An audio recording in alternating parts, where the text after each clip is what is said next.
Today I'm making my Glam Rock layer cake. It's one of my favorites by far, and I can't wait to show you how to make it.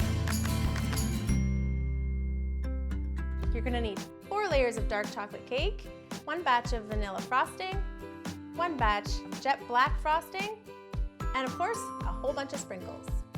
First thing we're going to do is start with a cake turntable. Next, you're going to need a non-stick surface on top, a piece of wax paper for easy cleanup, and 1 little square of non-slip material, just to make sure everything stays in place.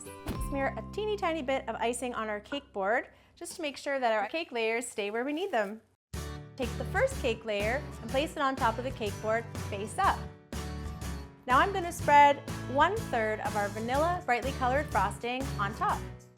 Using an offset spatula, spread a nice even layer of frosting on the cake.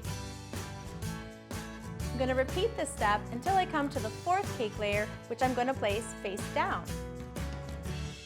Give the cake a gentle push just to secure all the layers. Pretty good to go, but because of the height of this cake, you're going to want to chill it until it firms up a bit.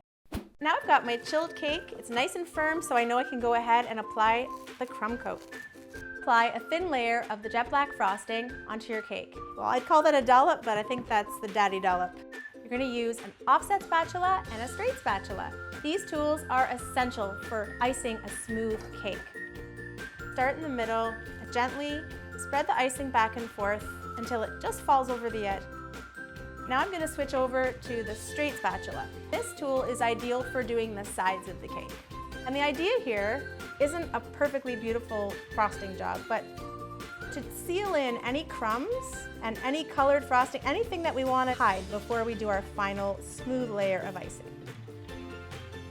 Once you have a thin layer of jet black frosting on the cake, pop it in the fridge until firm, about 15 minutes. Now I've got my chilled cake that's been in the fridge. It's nice and firm, so I know I'm ready to put my final coat of black frosting on. Using the same technique and the same tools, create a nice smooth finish. But don't forget, reserve some of that black frosting for our piped border, which we'll do at the end.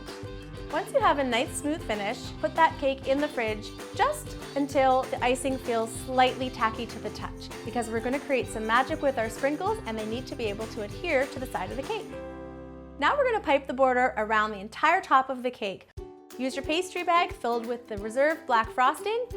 Hold your pastry bag directly above the cake vertically. And you're just going to do a little squeeze and release. And see that amazing little point? That can only happen with a frosting that's super, super soft. And then we're just going to go around and do the same thing.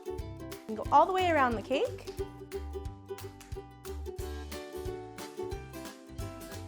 All blend in nicely. There we go. Hold the cake over a cookie sheet and have your bowl of magical sprinkles ready to go. And then you're literally just going to start gently applying the sprinkles to the side of the cake.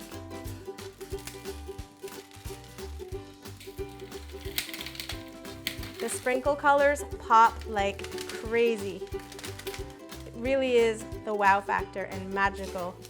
So I think we've gone all the way around the cake. The very final touch is sprinkling the top of the cake.